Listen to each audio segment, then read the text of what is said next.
हरे कृष्णा। ओम नमो भगवते वासुदेवाय। हर महीने की कृष्ण और शुक्ल पक्ष की एकादशी तिथि पर भगवान विष्णु और माता लक्ष्मी की पूजा का खास महत्व होता है।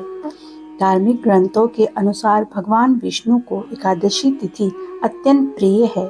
पंचांग के अनुसार फाल्गुन मास के कृष्ण पक्ष की एकादशी को विजया एकादशी के रूप में मनाया जाता है।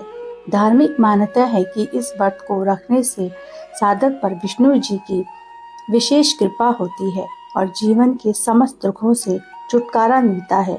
जीवन के हर क्षेत्र में सफलता और सुख समृद्धि के आगमन के लिए यह व्रत बेहद खास माना जाता है। कहा जाता है कि इससे हर संकट और दुख बाधा से मुक्ति मिलती है। यह भी मान्यता है कि भगवान राम ने लंकापति रावण को युद्ध में हराने के लिए विजय एकादशी का व्रत रखा था।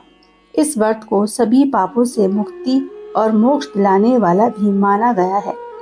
ऐसे में आप भी श्री हरि विष्णु जी की कृपा पाने के लिए विजय एकादशी का व्रत कर सकते हैं और जो भक्त विजय एकादशी का व्रत रखते हैं उनको निंदा, छल कपट, लालच, द्वेष की भावनाओं से दूर रहना चाहिए। व्रत के दिन ब्रह्मचर्य का पालन करना चाहिए। तामसिक भोजन जैसे लहसुन, प्याज, मांसाहार आदि का सेवन नहीं करना चाहिए। तो भक्तजनों, चलिए अब हम कथा का श्रवण करते हैं। भगवान श्री हरि कृष्ण के श्री मुख से माघ माह के शुक्ल पक्ष को आने वाली जया एकादशी की व्रत कथा सुनकर युधिष्ठिर बोले, हे केशव, आपके श्री मुख से माघ माह के शुक्ल पक्ष को आने वाली जया एकादशी के व्रत की कथा और महात्म्य सुन मैं भाव विभोर हो गया। अब मैं फाल्गुन माह के कृष्ण पक्ष को आने वाली एकादशी के बारे में जानने के लिए इच्छुक हूँ। इस एकादशी को किस नाम से जाना जाता है? इस एकादशी पर्व का क्या महत्व है? इस एकादशी व्रत का क्या विधान है? इस एकादशी व्रत को करने से किन पुण्य फल की प्राप्ति होती है? यह सब मुझे विस्तार पूर्वक बताने की कृपा करें। श्री कृष्ण ने कहा, हे पांडुपुत्र, फाल्गुन माह के कृष्ण पक्ष को आने वाली एकादशी को विजया एकादशी के नाम से जाना जाता है। इस एकादशी का व्रत मनुष्य को अपने शत्रुओं पर विजय पाने हेतु करना चाहिए। इस एकादशी का व्रत सभी व्रतों में सबसे उत्तम और श्रेष्ठ है। जब मनुष्य भयंकर शत्रुओं से घिरा हो और उसे अपनी पराजय अपने सम्मुख दिखाई दे रही हो, इस विकट अवस्था में भी विजय प्राप्त करने क्षमता विजय नामक एकादशी रखती है। जो भी मनुष्य अपनी पूर्ण श्रद्धा एवं विश्वास से विजय एकादशी का श्रवण या पठन करता है, उसके सारे पापों का नाश सहज रूप से ही हो जाता है। श्री कृष्ण बोले, हे राजन, अब मैं तुम्हें इस एकादशी की कथा सुनाने जा रहा हूँ, जो स्वयं ब्रह्मा जी ने अपने पुत्र नारद को सुनाई थी। अतः तुम इसे ध्यान पूर्वक सुनना। एक समय देवर्षि नारद जी ब्रह्मलोक गए और परम पिता ब्रह्मा जी से कहने लगे, देवर्षि नारद, हे परमपिता, मैं आपसे आज फाल्गुन माह के कृष्ण पक्ष को आने वाली एकादशी के महात्म्य को सुनना चाहता हूँ, अतः मेरी इस याचना को पूर्ण करें। ब्रह्मा जी बोले, हे पुत्र, तुम आज बड़ी ही उत्तम विचार प्रकट किया है। फाल्गुन माह के कृष्ण पक्ष को आने वाली एकादशी को विजय एकादशी के नाम से जाना जाता है। अब मैं तुम्हें इसकी कथा सुनाने जा रहा हूँ, अतः बड़े ध्यान से सुनना।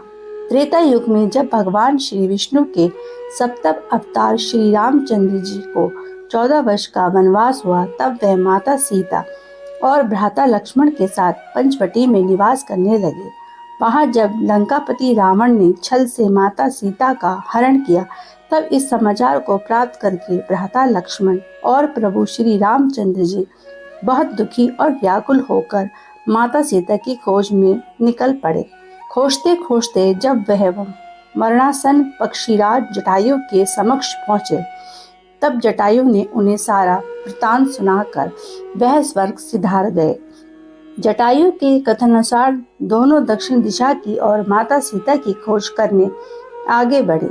आगे चलते उनकी भेंट पवन पुत्र श्री हनुमान जी से हुई और पवन पुत्र हनुमान जी द्वारा उनकी मित्रता वानराज सुग्रीव से हुई। सुग्रीव के साथ मित्रता के चलते बाली का वध हुआ।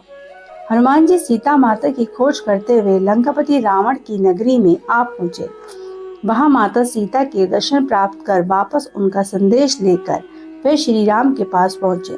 प्रभु श्री राम ने विलंब न करते हुए लंका पर चढ़ाई की घोषणा कर दी।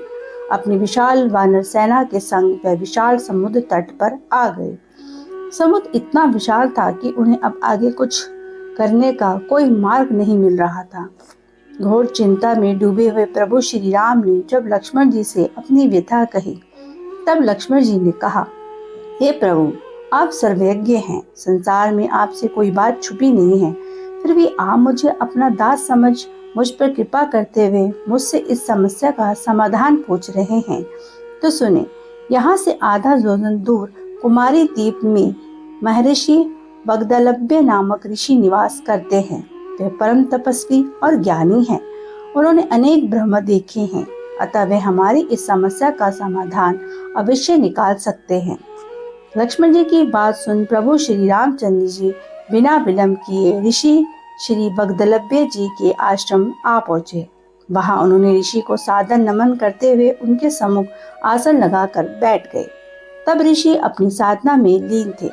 जब वह जागृत अवस्था में आए तब अपने सम्मुख प्रभु श्री राम को पाते वे हर्षित हो उठे, किंतु प्रभु के मनुष्य अवतार की मर्यादा को जान उन्होंने प्रभु श्री राम से वहां आने का प्रयोजन पूछा। प्रभु श्री राम ने कहा, हे मुनि श्रेष्ठ, मैं मेरी भार्य सीता की खोज में निकला हूँ, जिसका छल से अपहरण कर दुष्ट रावण अपनी लंकापुरी ले गया है।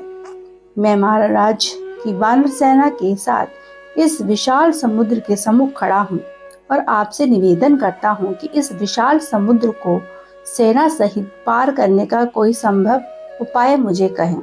श्री रामचंद्र जी ने सारा वृत्तांत सुन महर्षि बोले, हे राम, इस विशाल समुद्र को लांघना अत्यंत जटिल है, किंतु फाल्गुन माह के कृष्ण पक्ष को आने वाली एकादशी व्रत के माध्यम से जटिल कार्य भी अत्यंत सरल रूप से संभव हो सकता है। वे अपनी दिव्य दृष्टि से देख रहा हूँ, आप इस एकादशी का व्रत कर निश्चित रूप से विजय प्राप्त करेंगे।